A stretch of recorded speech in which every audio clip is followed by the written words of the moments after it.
Olá, boa noite. Começa agora o Jornal da Justiça desta quarta-feira, 21 de abril, feriado de Tiradentes.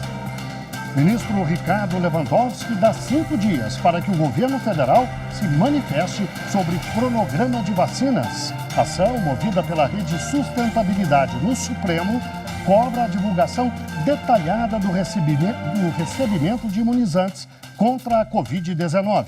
Esse é um dos destaques desta edição. E você vai ver também.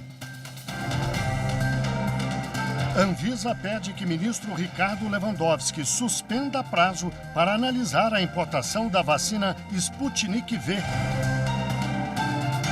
Ministro Dias Toffoli extingue notícia-crime contra presidente Jair Bolsonaro por suposto gasto de combustível na época em que era deputado federal. STF decide que a chamada Lei do Tutor para universidades do Rio de Janeiro é inconstitucional.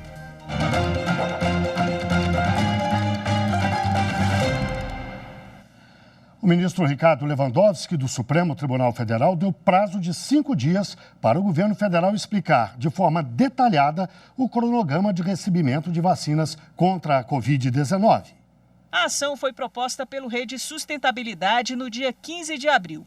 O partido alega que, após sucessivos anúncios e recuos sobre o recebimento de vacinas, o Ministério da Saúde tem evitado apresentar de forma detalhada informações mais completas sobre o recebimento de doses de laboratórios na gestão do atual titular da Saúde, Marcelo Queiroga.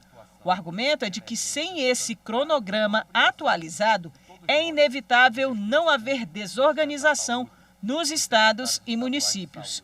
Para o partido, o governo federal viola frontalmente os preceitos fundamentais do direito à vida, à saúde, o dever da União de planejar e promover a defesa permanente contra calamidades públicas, a publicidade no âmbito da administração pública, da coordenação do sistema de saúde e da participação da comunidade no SUS. A legenda, então, recorreu ao Supremo para que o calendário das vacinas seja publicado e atualizado no site do Ministério da Saúde e do Governo Federal, com a frequência mínima de 15 dias. Pede ainda que seja apresentado em até 48 horas cronograma atualizado com a previsão de recebimento de doses para os próximos 3 meses. Na decisão, o ministro Ricardo Lewandowski, relator do processo, intimou o presidente Jair Bolsonaro e o ministro da Saúde, Marcelo Queiroga, a se manifestarem sobre o tema no prazo de 5 dias. Ele determinou que, considerando a importância da matéria e a emergência de saúde pública decorrente do surto do coronavírus, solicita-se prévias informações ao presidente da República e ao ministro de Estado da Saúde no prazo de 5 dias sobre os pedidos formulados. E a Anvisa pediu ao ministro Lewandowski a suspensão do prazo para analisar a importação emergencial da vacina russa Sputnik V. Decisão liminar autoriza que o estado do Maranhão importe e distribua o imunizante caso a agência não se manifeste até 28 de abril. No pedido, a Anvisa diz que uma equipe técnica faz diligências para obter informações sobre a vacina, mas ocorre que no caso da Sputnik V, o relatório técnico da agência sanitária respectiva não foi publicizado. E mesmo com as diligências e pedidos feitos pela Anvisa, inclusive junto à autoridade russa, não foi possível obtê-lo até o momento. Além disso, afirma que não há dados em outras fontes capazes de trazer informações sobre qualidade, eficácia e segurança para o processo de importação em questão. A Anvisa diz que já pediu informações a autoridades sanitárias internacionais, entre elas a Agência Europeia de Medicamentos e a Organização Mundial da Saúde, mas que até agora somente a Argentina colaborou enviando um relatório que já está sendo analisado. Ao Supremo, a Anvisa pede então a suspensão do prazo de 30 dias definido pelo ministro Ricardo Lewandowski, que autoriza o Maranhão a importar a vacina russa a partir de 28 de abril, mesmo sem o aval da agência.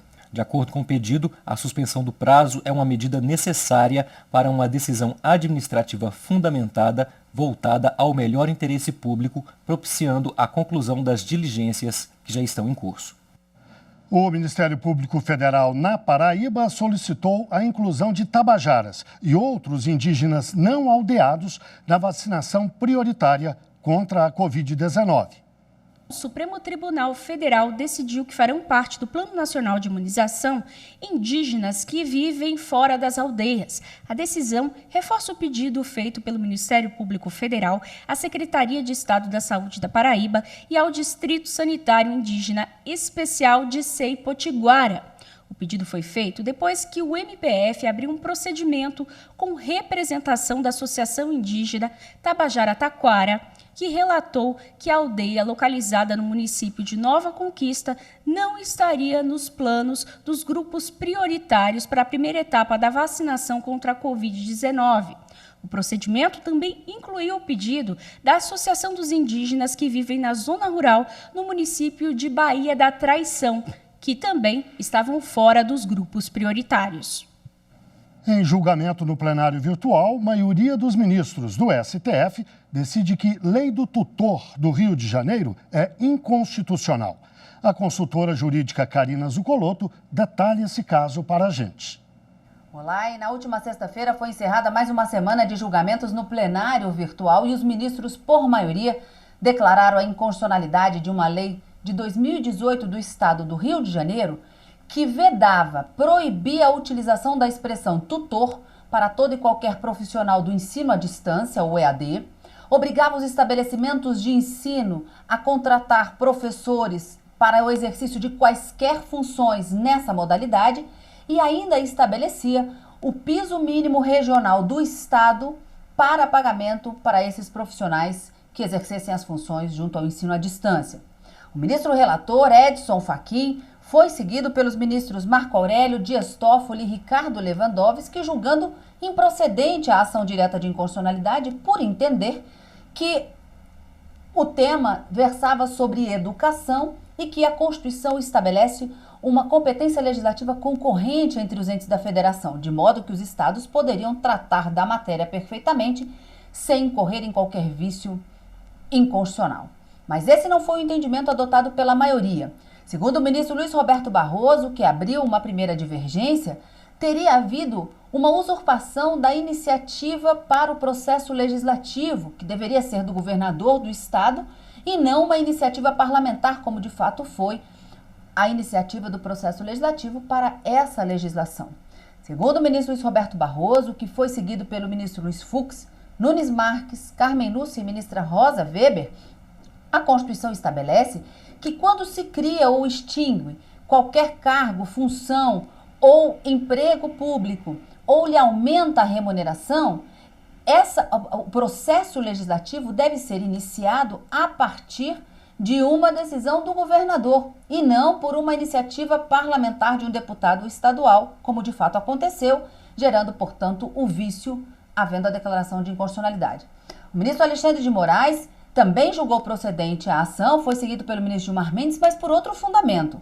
Para eles, teria havido usurpação da competência da União para legislar sobre direito do trabalho e também sobre condições para o exercício profissional.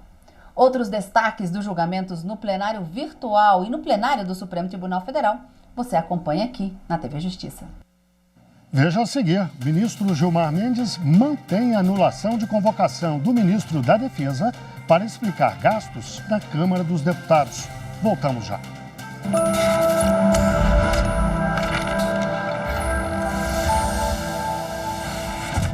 Certamente a nossa Constituição Federal ela é importantíssima para organizar a sociedade.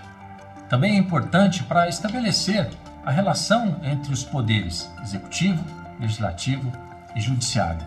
E mais importante ainda, é estabelecer os direitos e deveres de cada cidadão. Temos nisso principalmente a essência do artigo 5º da Constituição, que traz ali os direitos fundamentais de cada um. Por isso, é importante que cada cidadão consiga aplicar a letra da lei da nossa Constituição.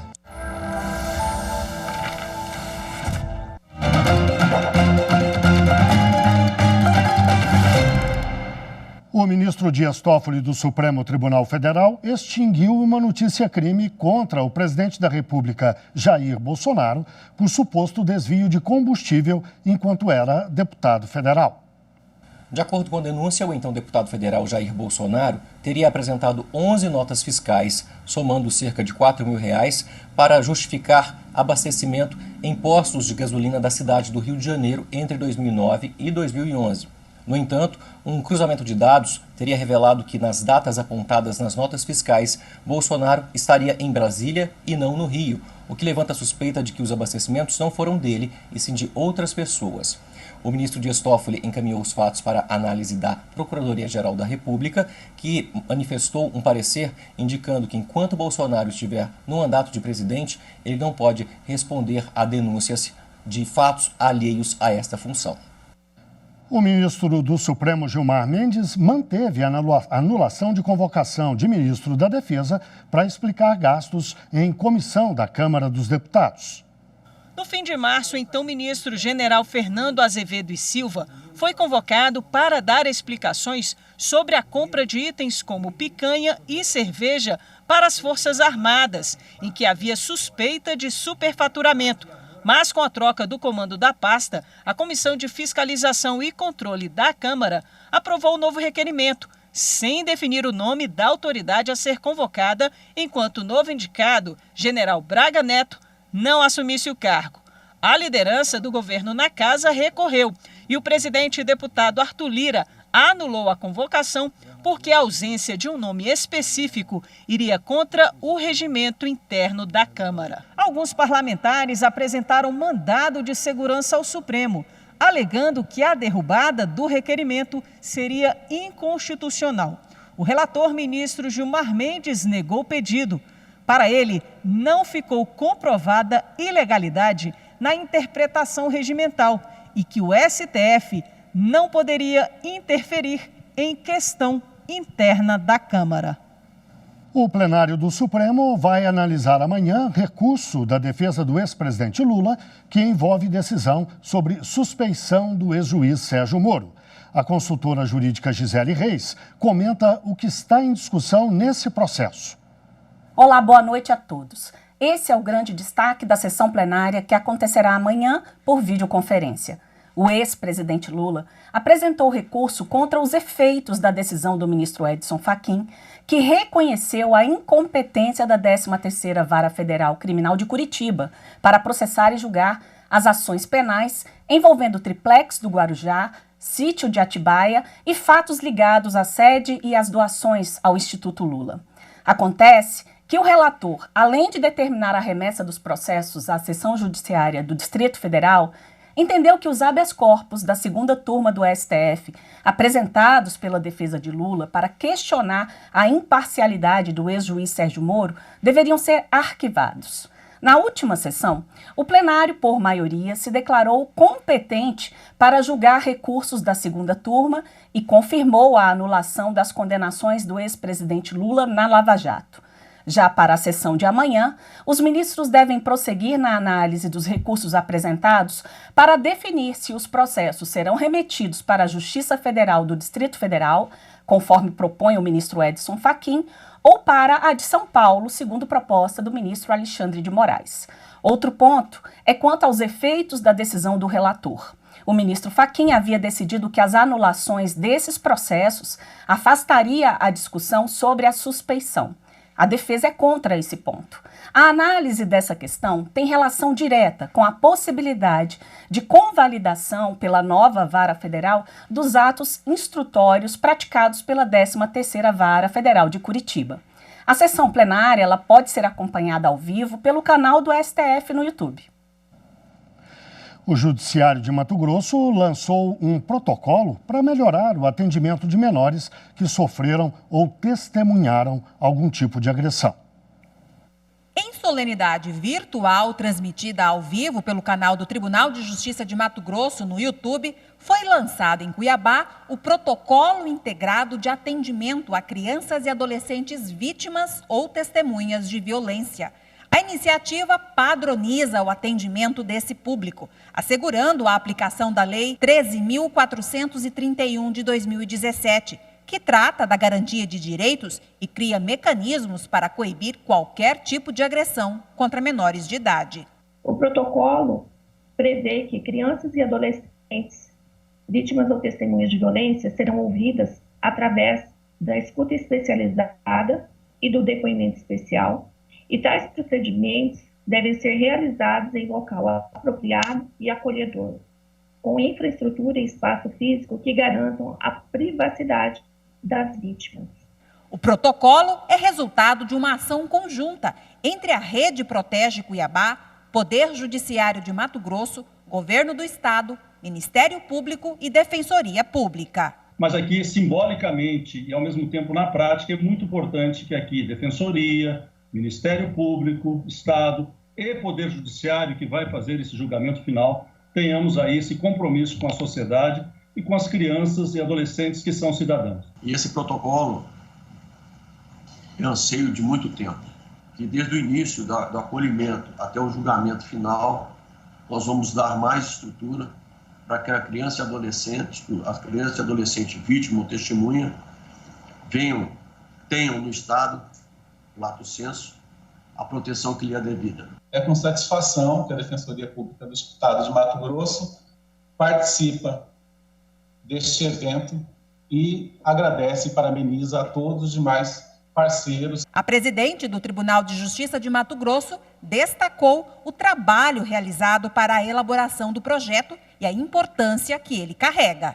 O protocolo integrado representa um avanço extraordinário na defesa das nossas crianças e adolescentes, na medida em que cria um fluxo único de trabalho para todo o sistema da justiça, evitando que a vítima ou testemunha seja obrigada a prestar inúmeros depoimentos, um em cada instituição. No próximo bloco, veja como os ministros do Superior Tribunal de Justiça analisaram situações que chegaram à corte envolvendo a população carcerária do país. Em instantes.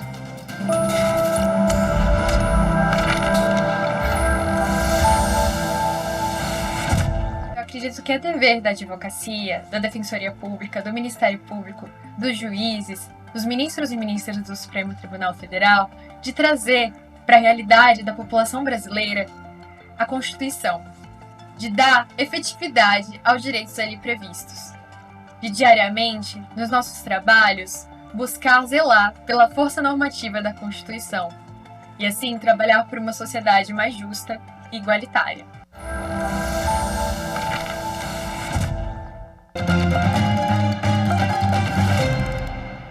A pandemia trouxe novos desafios ao judiciário na análise da situação dos presos.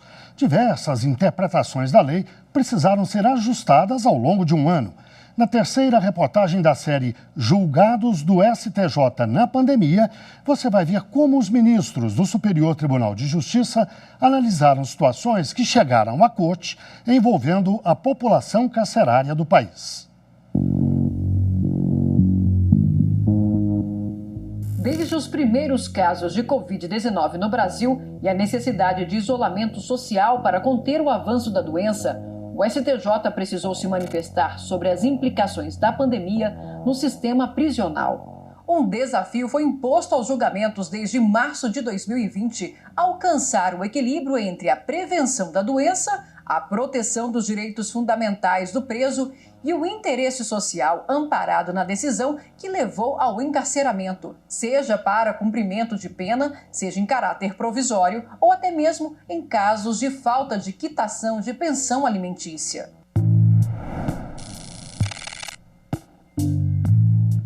Antes mesmo da publicação de regras específicas que orientassem os magistrados diante da Covid-19, o ministro Rogério Schietti Cruz substituiu a prisão preventiva de Astério Pereira dos Santos, ex-secretário de Administração Penitenciária do Rio de Janeiro, por medidas cautelares diversas, devido ao risco de contágio no presídio. Na decisão, o ministro explicou que os crimes não foram praticados com violência ou grave ameaça contra pessoas. E diante da precariedade do sistema penitenciário, a prisão antes da condenação é o último recurso a ser utilizado neste momento de adversidade.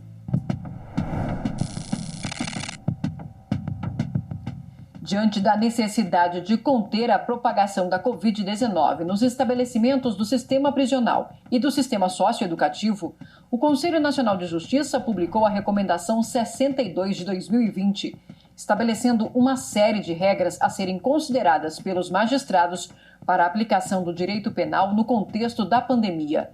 O texto sugere a adoção de medidas preventivas e recomenda, entre outros pontos, a reavaliação da prisão preventiva, que deve ser vista como medida de máxima excepcionalidade. Imediatamente, advogados de todo o país começaram a invocar a recomendação em pedidos de habeas corpus. Em um desses casos, a ministra Nancy Andrighi determinou que um devedor de pensão alimentícia deixasse a prisão civil em regime fechado, passando para a prisão domiciliar. Segundo a ministra, a recomendação do CNJ autorizou a substituição da prisão fechada do devedor de alimentos pelo regime domiciliar, para evitar a propagação da doença. Apesar das orientações do CNJ quanto aos presos por dívida de pensão alimentícia, a Defensoria Pública do Estado do Ceará precisou entrar com pedido coletivo no STJ. Isso porque a Justiça Estadual ainda não havia transferido para o regime domiciliar os presos nestas condições. O relator ministro Paulo de Tarso Sanseverino deferiu o pedido e, um dia depois, estendeu os efeitos da liminar para os presos por dívida de pensão em todo o país. As condições de cumprimento da prisão domiciliar passaram a ser estipuladas pelos juízes estaduais. A recomendação do CNJ estabeleceu também outros critérios para presos classificados no grupo de risco da Covid-19. Com base nessa orientação, o ministro Reinaldo Soares da Fonseca substituiu a prisão preventiva de um idoso de 79 anos, integrante do grupo de risco, por medidas cautelares alternativas. Também foi negado um pedido de habeas corpus coletivo para flexibilizar as condições de prisão de todos os detentos em caráter provisório do país que se enquadrassem no grupo de risco. Na decisão, o então presidente da Corte, ministro João Otávio de Noronha, ressaltou que, apesar das orientações do CNJ, é necessária a demonstração individualizada e concreta de que o preso preenche os requisitos para a mudança do regime. Levando em conta o cenário econômico provocado pela pandemia no país, o ministro Sebastião Rey Júnior atendeu a um pedido da Defensoria Pública do Espírito Santo e determinou a soltura de todos os presos do Estado cuja liberdade provisória estivesse condicionada ao pagamento de fiança. No voto, ele afirmou: sabe-se do grande impacto financeiro que a pandemia tem gerado no cenário econômico brasileiro, aumentando a taxa de desemprego e diminuindo ou até extirpando a renda do cidadão, o que torna a decisão de condicionar a liberdade provisória ao pagamento de fiança ainda mais irrazoável. Em 1º de abril de 2020, Sebastião Rey Júnior estendeu essa medida para todos os presos do país cuja liberdade estivesse condicionada à fiança. Amanhã, na quarta reportagem da série Julgados do STJ na Pandemia, você vai ver que, diante da crise financeira instalada no país, a situação econômica de empresas e até mesmo o auxílio emergencial do governo foram alvo de julgamentos nos tribunais. Não perca! E o Jornal da Justiça fica por aqui. Uma boa noite para você.